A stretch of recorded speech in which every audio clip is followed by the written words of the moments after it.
I guess it's part 3 of the video. Anyways, what I was trying to do about the video is that that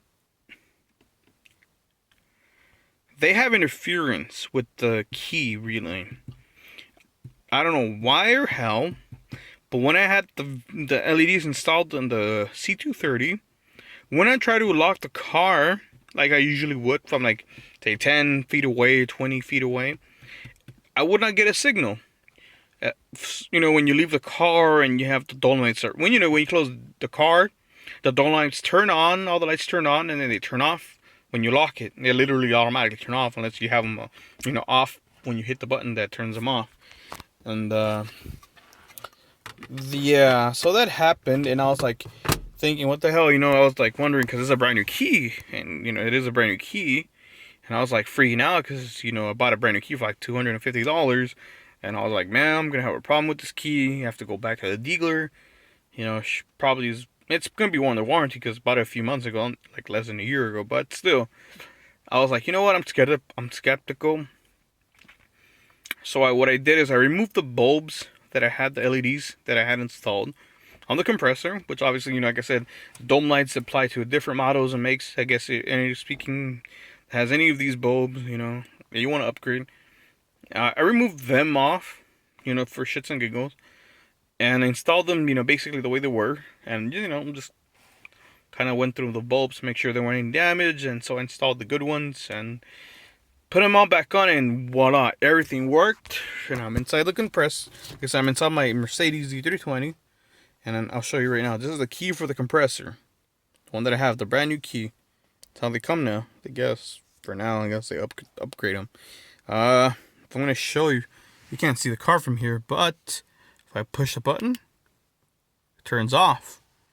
So I couldn't even do that from this area. Like, I'm not even that far, about like 10 feet away, 20 feet away. I think it's like 10 feet away, maybe. I couldn't even do that. So the thing is, as long as the dome lights were on in the car, I couldn't get a signal. I couldn't get a relay signal into the vehicle. I don't know why that happened. Like some kind of interference. So I said to myself, you know what? That can't be right. So like I said, I removed them and everything. I took out the LEDs, all of them, just to make sure. And voila, they all worked. And I was like, wow. So now I have to return these LEDs.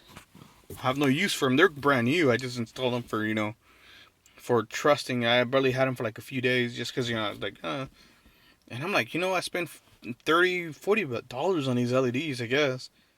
And now that I think about it, I might have to return them. When they ask to return, you tell them, you have interference with the key. You have a safety issue lock.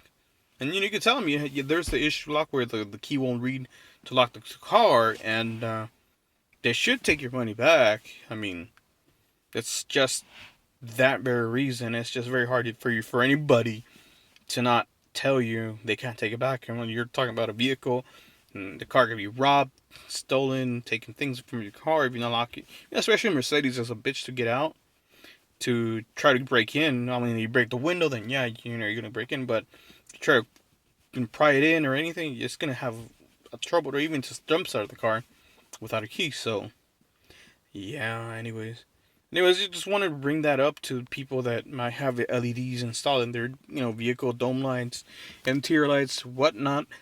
I suggest remove them just for, I know they look nice and they look like an updated, version of the car, whatnot. I say remove them because you're going to get interference with the key remote or anything electrical that might be like that. You know what? I don't want to risk it. If something were to go wrong, say you burn a fuse or something, but you're going to short it. You're going to short out something or the fuses.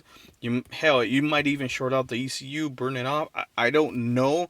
I don't claim that might happen, but anything is possible. I mean, if I'm getting interference with the key for whatever reason when I'm trying to lock it, the only way the key would read it if I'm like really close to the car, like 5 feet away.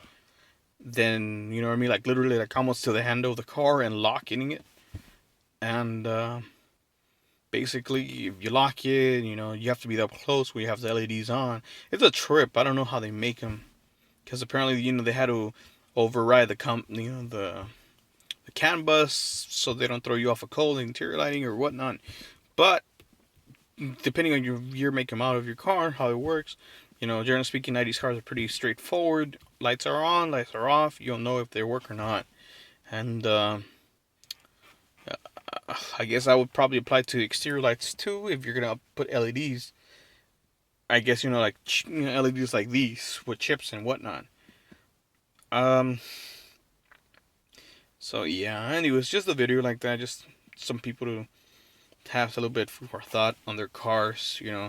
Before they go to the dealer breaking their heads when they have updated their interior lights or anything, or any type of lights that have these kind of chips or in their cars, and you wonder why the car's not getting a signal or whatnot. But if you put all the bulbs back to stock or anything that you upgrade and has to do with electrical bulbs or LEDs or anything like that, just be cautious of that. Make sure you get the correct wattage on all the bulbs. Don't just put half-ass chip, break a piece off of the bulb you're installing on the side, so just so you can get that, because you're gonna have issues. You're gonna melt the tail lights, the tail light panels, or the circuit boards, or the headlight housing. Doing the wrong things. But anyways, generally speaking, this is just like a video for people who might consider certain things for their cars. But take it from my experience, I did that, and I'm gonna return them. It's like $40, but I'm gonna return them. I didn't like it. Interfering in the cars, all of them actually. I tried it on 3 cars: the E320 wagon, the C3 compressor that I have, and my C43 99. Both 99 C230 and C43, and my 2001 E320 wagon. So that being said, hope everybody's having a good day. And I don't know, I'm doing this video kind of like at 12 in the morning, but I figured it's quiet out there, not a lot of noise. I figured people kind of pay attention a little bit more. But anyways, have a good day, enjoy your days, and safe driving. First and foremost.